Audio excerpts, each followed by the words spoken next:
There is no way I can introduce my daughter with disabilities to my new husband.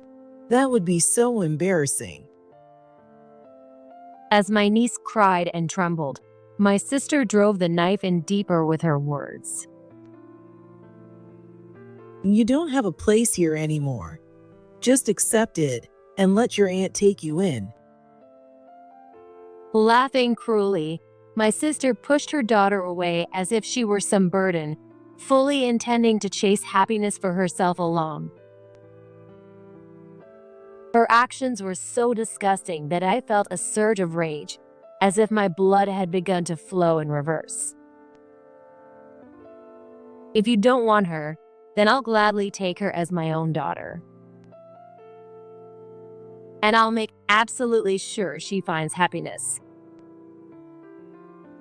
One day, my selfish sister will be so jealous of how happy she is, she'll regret everything.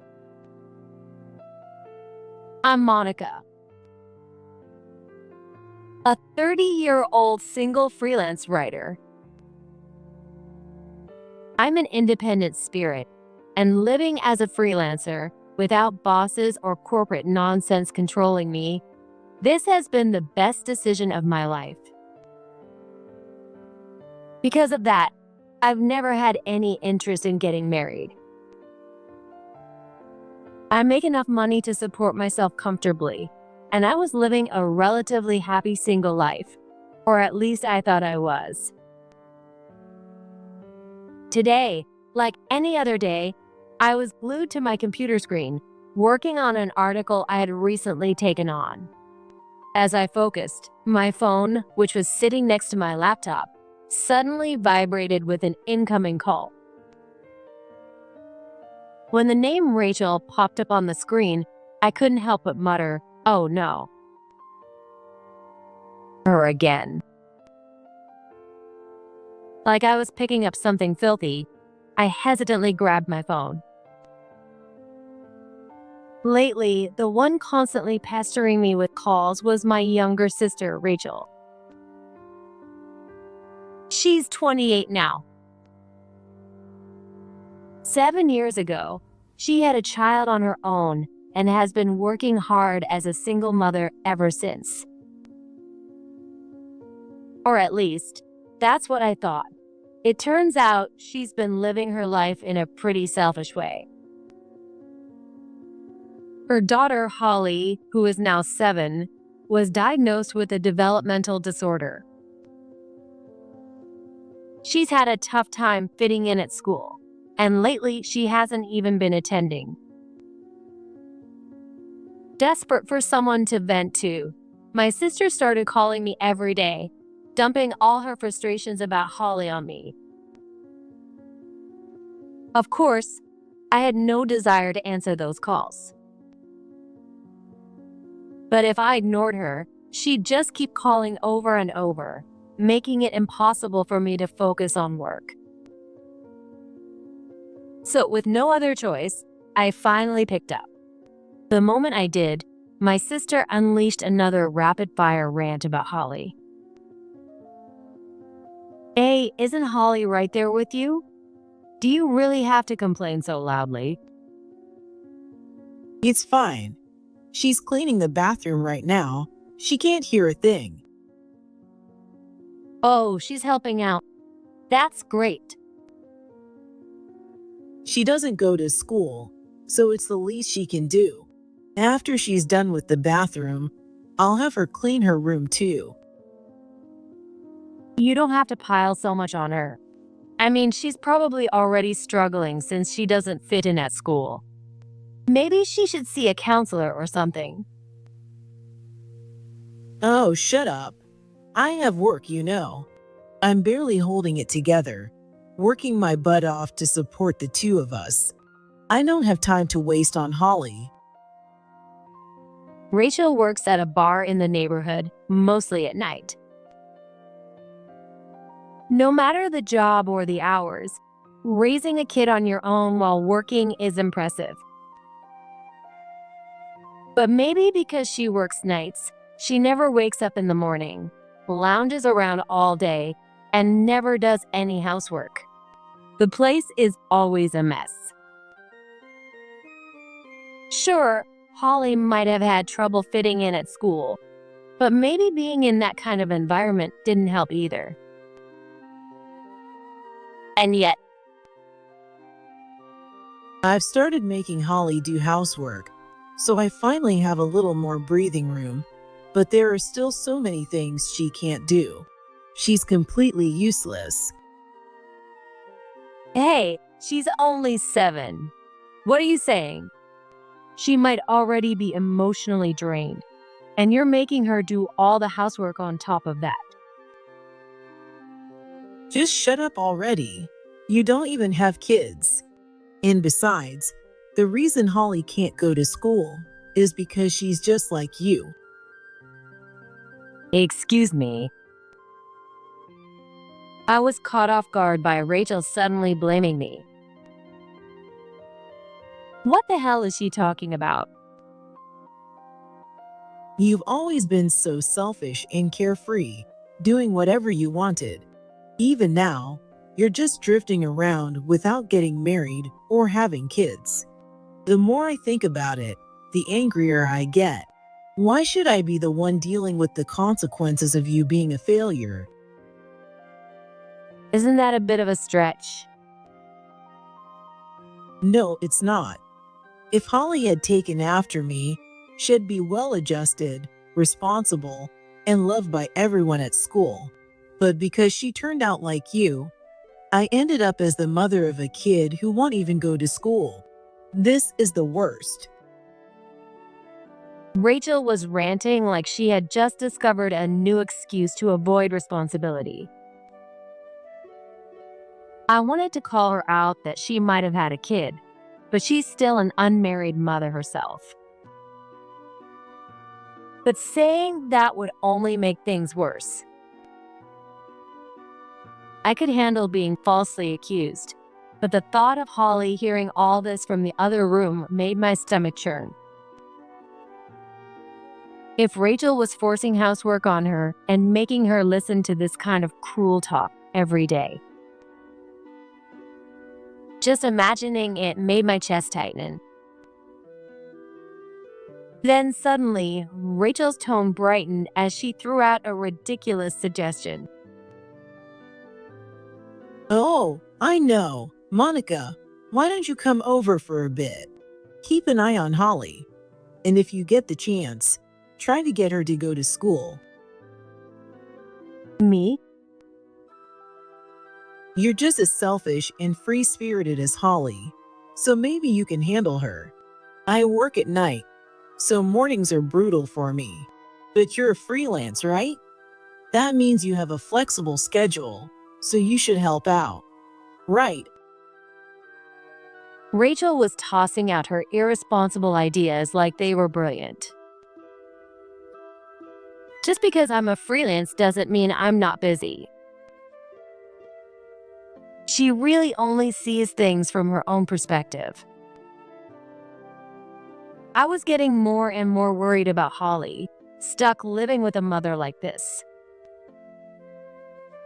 Fine. I'll come by and check on her for now. I've been worried about her staying home alone while you're at work anyway. Okay. Hurry up and get here. Honestly, I've always been annoyed that you get to make easy money without even going to an office, but I guess you're useful in times like this. Rachel had always been this blunt. I was used to it by now. More than that, I was more concerned about Holly being neglected and burdened with housework. So, I headed straight to Rachel's house. Little did I know that my decision that day would only encourage Rachel's arrogance and set off a chain of events leading to complete disaster. Oh, finally, you're here. Holly, Aunt Monica's here, so I'm heading out. Have some toast and jam and eat that. Don't even think about leaving the dishes unwashed. And when you're done, gather all the trash in the house and leave it by the front door. Oh, and before you take a bath, clean the toilet too. The moment I stepped into Rachel and Holly's home, Rachel, while checking her heavy makeup in the mirror, started barking orders at Holly at a rapid pace. Well, you're saying too much at once. I can't remember all that. Holly was only 7 years old. Of course, she would react like that. But instead of understanding, Rachel clicked her tongue loudly in irritation. You're seriously useless. You don't even go to school like you're supposed to. You can't even do housework properly. How much more worthless can you be? Your future's looking pretty damn bleak. Hey, Rachel, that's way too harsh. You can't expect that level of responsibility from a 7-year-old. As I stepped in to defend Holly, who was already on the verge of tears, Rachel's face twisted into an even more annoyed expression. Listen, like I told you before, you don't even have kids, so don't act like you know everything. If you feel so bad for her, why don't you help her yourself? Look, I get that kids should help out a little, but housework is ultimately an adult's responsibility. And if you're really doing everything you can but still need help, you can ask me. But from what I see, Rachel, you're not even doing the laundry, are you? It looks like you're just dumping all the housework on Holly.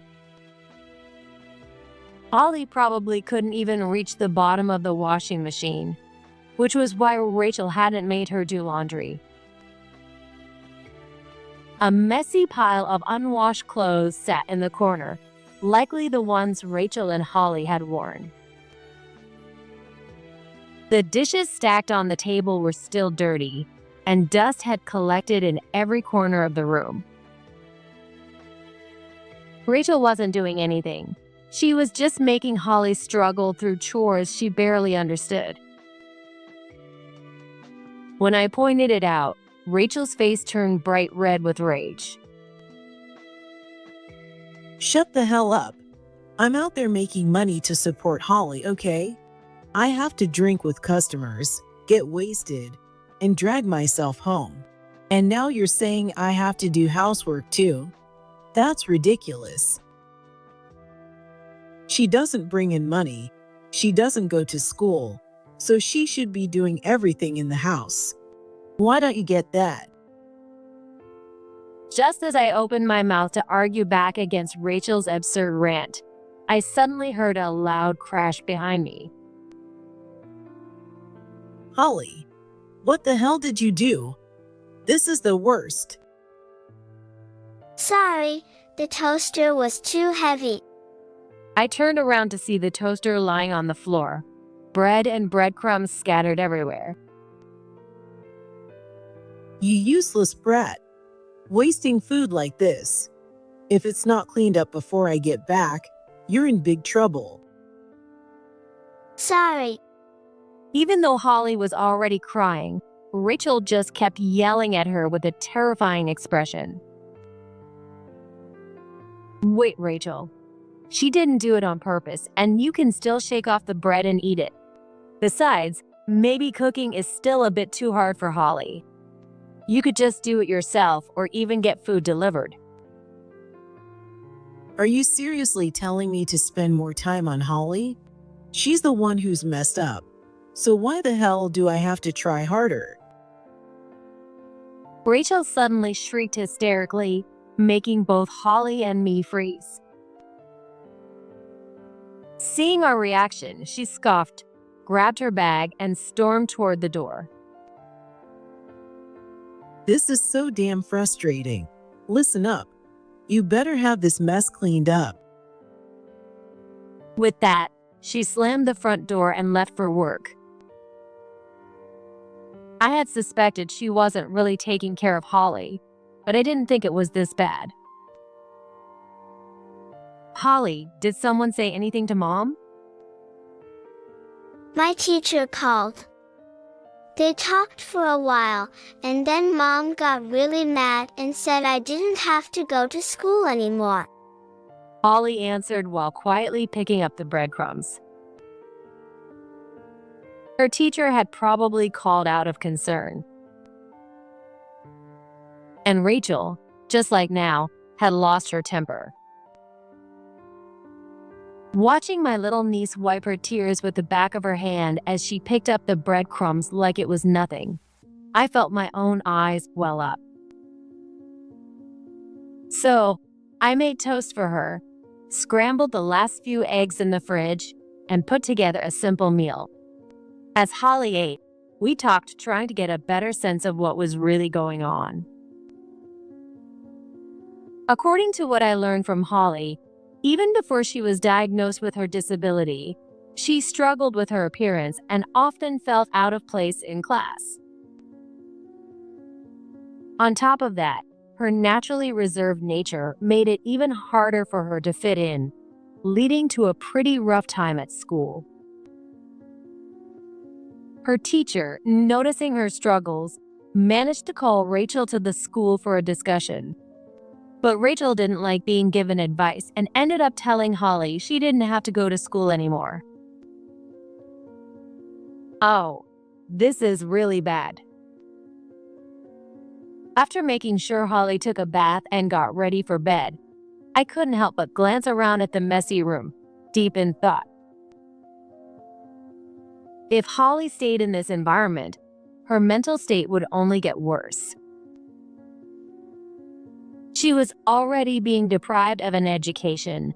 At this rate, she'll never be able to have a job in the future. There was no way I could just sit back and let that happen as her aunt. I decided that I'd step in and support her as much as I could while Rachel was out. Maybe if I took some of the burden off Rachel, she'd have more patience and be a little kinder to her daughter. So, starting the very next day, I began visiting Rachel's house right before she left for work, spending time with Holly. I cooked her meals, did the laundry and cleaning, helped her with her bath, and stayed with her until she fell asleep. Then, while waiting for Rachel to return, I worked on my laptop. It was exhausting, but as Holly started smiling more and more, all my fatigue melted away. And since I kept the place clean, Rachel must have found it easier to live in too. But still. Do you think Mom's not coming home again today? I don't know, I've been texting and calling her, but not long after I started taking care of Holly, Rachel stopped coming home even after work. She'd randomly show up once every 2 or 3 days, grab the clothes I had washed and folded, take some makeup, and leave again. Whenever I managed to catch her and ask where she was going, she'd just brush me off with, "Work's been crazy," like some overworked corporate employee. Maybe it's time for me to storm into her workplace and give her a piece of my mind? As I made my half-joking, mostly serious remark, Holly let out a small laugh. And just then, the front door swung open, and a cheerful voice rang out. "I'm home." Mom, welcome back. To Holly, Rachel was still her one and only mother. But Rachel barely acknowledged her daughter's excitement. Instead, she casually pulled a beer out of a convenience store bag, popped it open, and chugged it down. I have some great news for you too.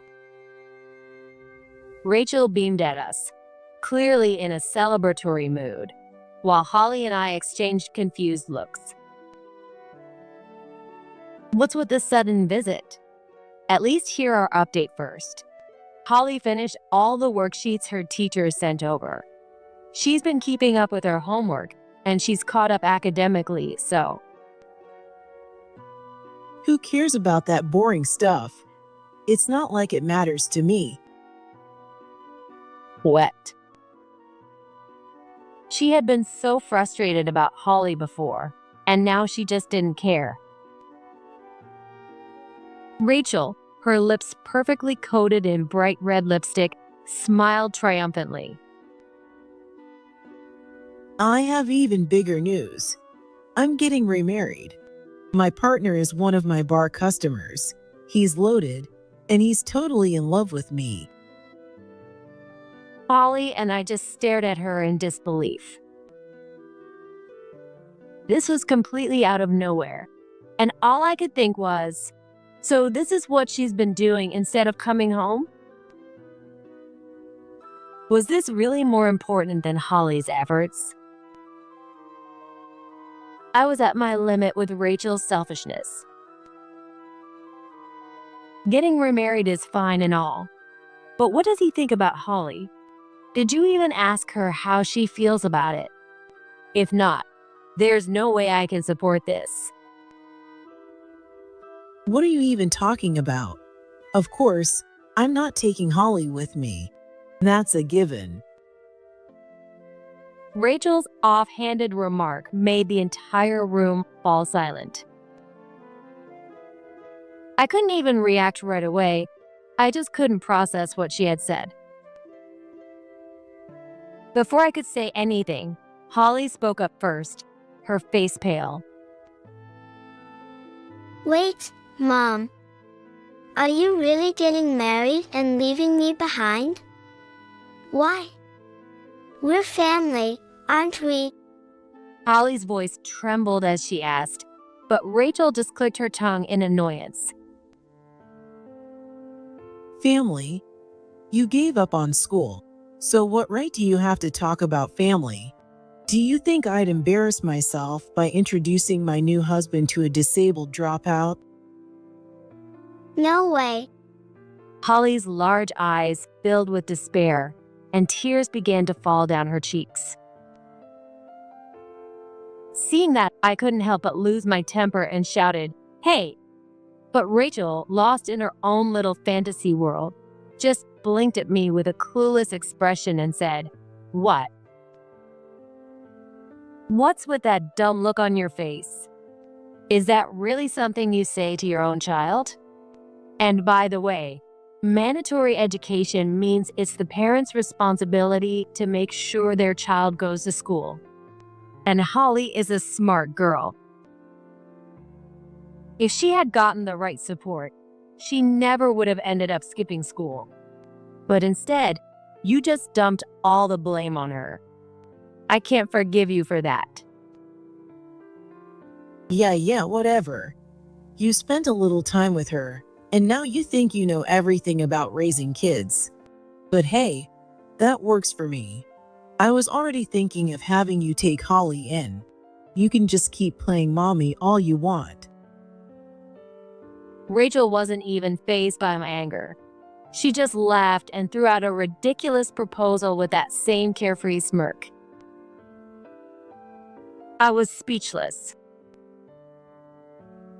Then Rachel turned to Holly, who was still crying, and let out a mocking snort. So what's it gonna be, Holly?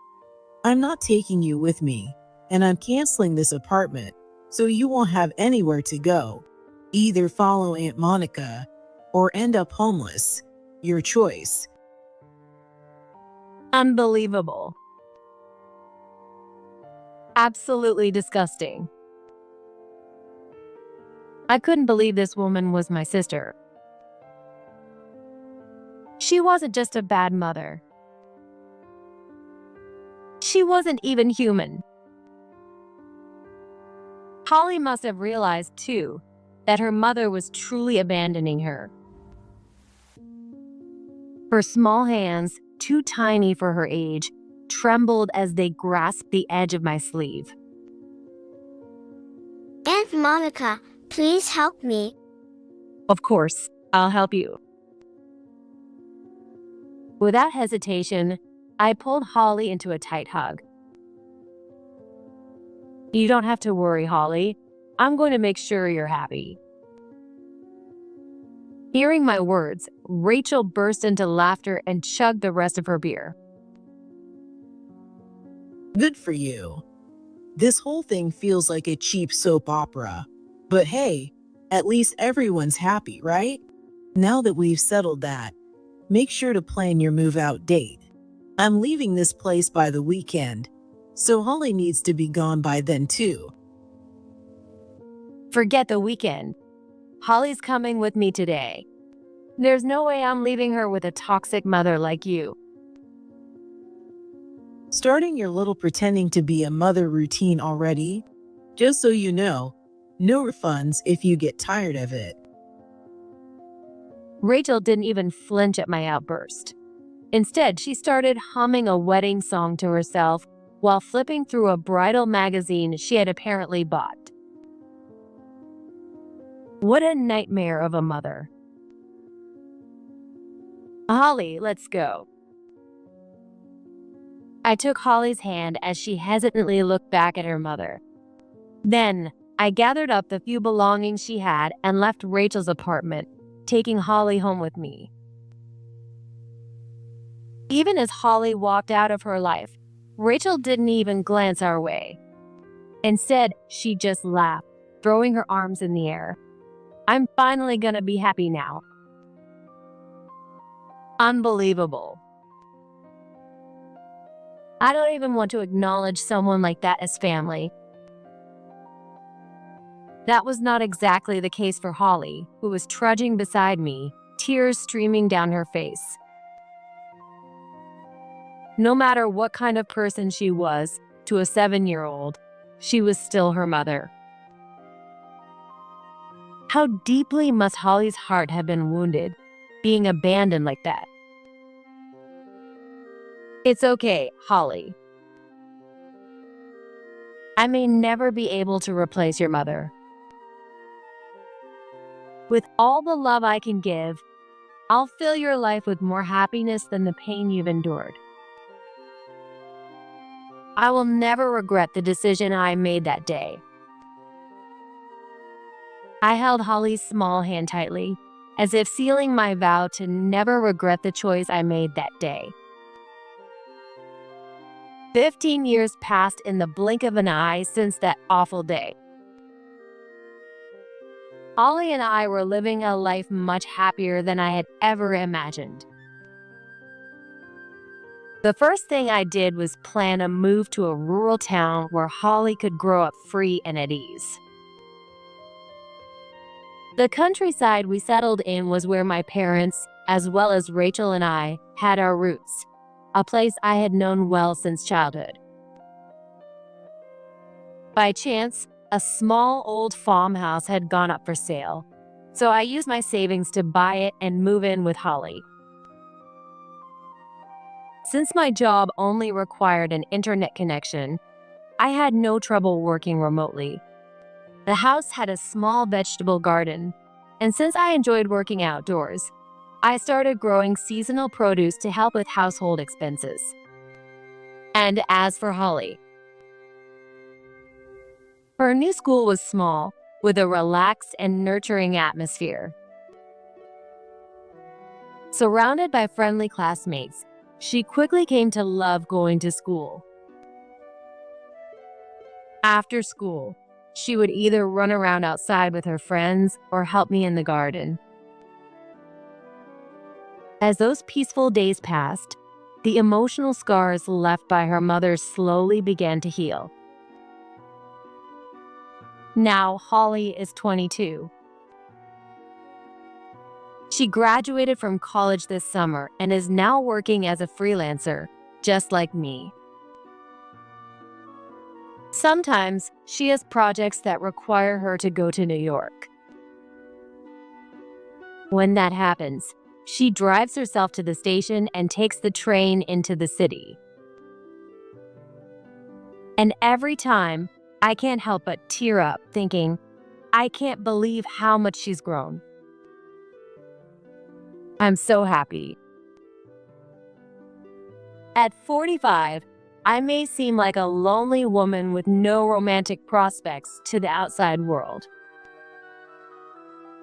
But there's nothing more precious to me than the joy of living with my wonderful niece. I think that from the bottom of my heart as I harvest another batch of perfectly grown broccoli this year. But our peaceful life was about to be disrupted. One weekend, Holly announced, "I'm taking the day off today," and went to check on our vegetable garden. I decided to take it easy with her.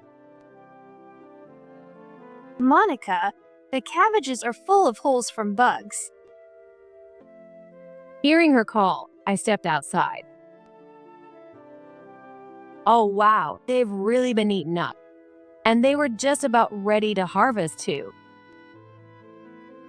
As Holly and I were checking on our garden, we suddenly heard a strangely high-pitched voice calling out from a distance, "Hello."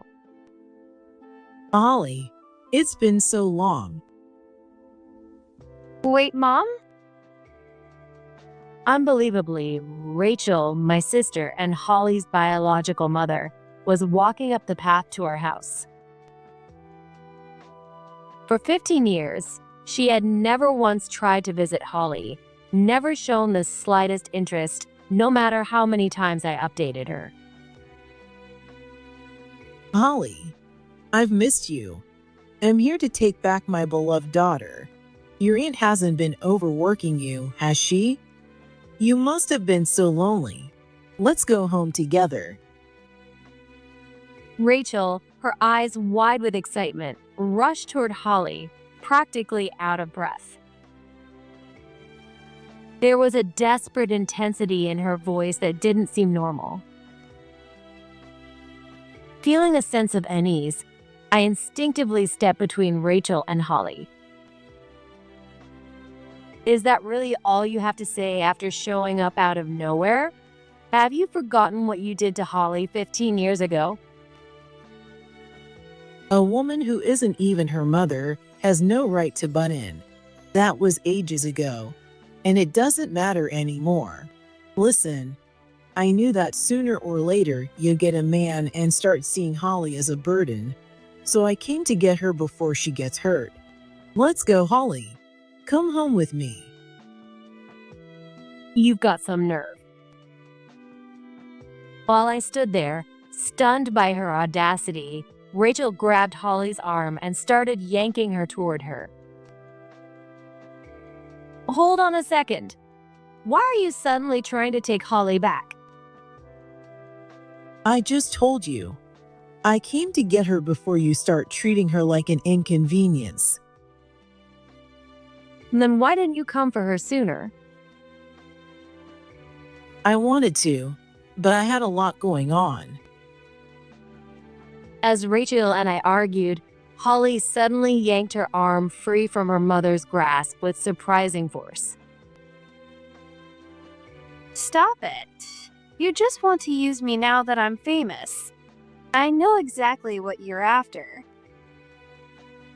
Well, Rachel flinched, clearly caught off guard by Holly's accusation. I nodded in agreement with Holly's words. Rachel had no interest in the daughter she abandoned until now. am I using you? That's ridiculous. Rachel forced out a nervous laugh, but Holly glared at her coldly. Then Rachel suddenly snapped, like she had nothing left to lose. I'm Holly's mother, no matter what anyone says. What's wrong with showing that off? Rachel quickly pulled out her phone and huddled up next to Holly. Come on, let's take a mother-daughter reunion selfie. This will blow up on social media. The famous singer Holly, raised by her aunt after being taken from her mother, finally reunites with her real mom in a touching moment. And then, boom, I get famous too, and the money starts rolling in. So that was it. Rachel wasn't here for Holly. She was here for her fame and wealth. Ever since we moved here, Holly had shown a natural talent for music. She was always singing whenever she had free time. At school, she amazed everyone by playing the organ and piano effortlessly, and one of the neighbors even gifted us a piano they no longer used.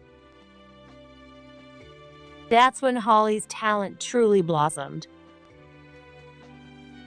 She started writing and composing her own songs, uploading videos online without showing her face. Her music took off instantly. She had remained anonymous for years, but after graduating college, she finally revealed her face. With her friendly smile and natural charm, her popularity skyrocketed. We always knew people with bad intentions would start showing up, but I never expected Rachel to be the first. Holly, follow me back on social media. Let's become a famous mother-daughter duo and live a luxurious life together. Rachel took multiple selfies with Holly, satisfied as she tapped away on her phone. Everyone's gonna freak out when they see this. This is my big break as an online influencer. Oh, and your aunt's about to get dragged all over the internet too.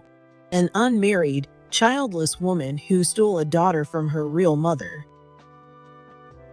Hey, how could you say that about Aunt Monica? Holly, furious, tried to snatch Rachel's phone away, but Rachel just cackled. It's already posted, so it's too late. Now, let's go, Holly. If you stay with her, your fans will turn against her once they know the truth. They'll demand that you be returned to your real mother. Maybe I should expose your aunt's face too?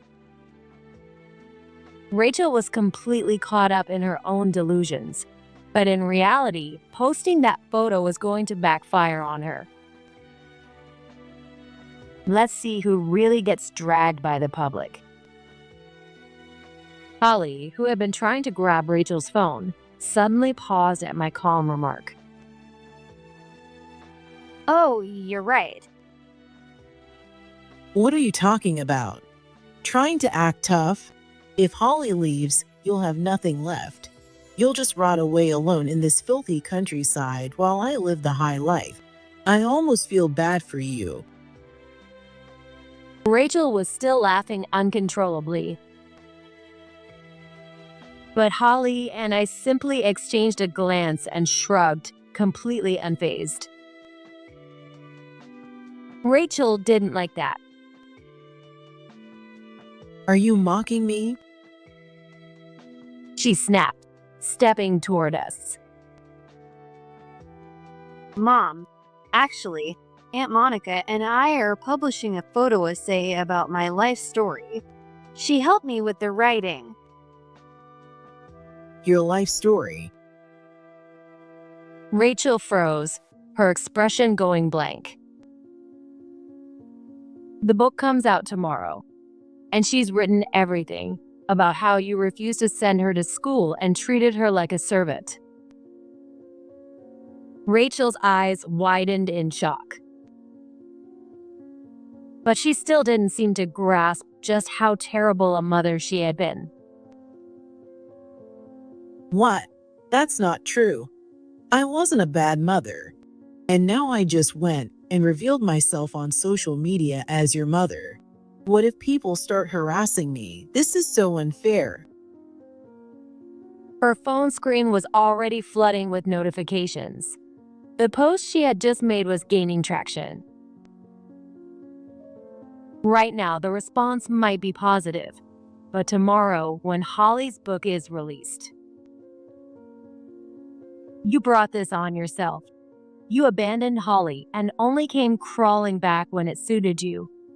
Now, you're flaunting yourself as her mother and posting pictures online without even thinking. I want to respect Holly's wishes, But I don't ever want someone like you calling herself her mother. Same here. Aunt Monica is the one who raised me. You just gave birth to me. I will never go with you. And don't ever show your face here again. Rachel barely seemed to be listening anymore, too distracted by her phone notifications. Rachel stomped her feet in frustration, glancing between her phone, which kept receiving notifications, and our angry faces. This is such a pain. If I delete the pictures now, it'll just fuel the rumors even more. In that case, I have no choice. I'm taking Holly with me no matter what. Singers make a lot of money, right? I deserve to live it up with all that cash. Completely panicked, Rachel grabbed Holly's arm again.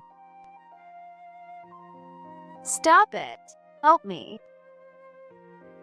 Holly screamed desperately, and her cries drew the attention of our neighbors, who began gathering around. Who is it that abandoned me? You dumped me on Aunt Monica, got yourself a partner, and called me a burden because of my disability. And now you suddenly want me back just for money? Unbelievable. Stop it, Holly. Rachel, now visibly flustered by all the eyes on her, turned red and yelled at Holly. Seeing that, I decided to drive the final nail in. Oh wow, looks like you still have a habit of yelling at Holly when things don't go your way. There's no way I'd leave my precious niece with someone like you. Get lost already. And don't even think about coming near my house again. My raised voice made the gathered neighbors murmur among themselves. A mother who screams at her own child, Rachel could feel their judgmental stares and, on the verge of tears, spat out a typical villain's last words, "You'll regret this," before running away. Well, this is nothing compared to the backlash Rachel is going to face from the public soon. Yeah, but that's not our problem. She brought it all on herself. Holly and I laughed, thanking our neighbors before returning to tend to our beloved garden. Later on, we began to understand why Rachel had suddenly been so desperate to take Holly back. Apparently, she didn't get along with the man she married 15 years ago, and after years of fighting, they ended up getting divorced. Since Rachel hadn't worked at all during her marriage, she was now scrambling to find someone to support her. She wasn't just looking for Holly to take care of her. She had also been hoping to debut as a celebrity mother of a famous musician. But now, with her face plastered all over social media and Holly's photo essay out in the world, Rachel was nowhere near being a popular figure. Her former friends cut ties with her after learning what she had done to Holly and how she had tried to exploit her. Even walking through her neighborhood had become unbearable, with people whispering behind her back. On top of that, she had returned to working at a bar for the first time in 15 years, where she had earned herself the nickname the Wicked Witch, enduring the daily stress of having to laugh it off. If she had just kept quiet, she could have stayed anonymous as Holly's mother. But she brought this upon herself. And even though she's my sister, I don't feel the slightest bit of sorry for her. As for Holly and me, life continued just as peacefully as before Rachel's intrusion. Now that Holly had shared her past, she became an inspiration for people struggling with their own family issues or not fitting in at school, and her popularity only grew. Still, she preferred working from home, only traveling to New York when necessary, and rarely making media appearances. She even told me, "I just want to stay here and live a quiet life with Aunt Monica forever." Hearing that made me so happy. But as much as I loved having her here, I also wanted Holly to go wherever she wanted, to find whoever she wanted to share her life with, and to live freely. Of course, it would be lonely without her, but I needed to prepare myself for that day. Besides, I owe my peaceful life to Holly. Over the past 15 years, she has already given me more happiness than I could ever ask for. For now, though, she still wants to stay here, and there's no reason to rush her out. So, I'll continue to enjoy this simple, joyful life with my wonderful niece for as long as I can.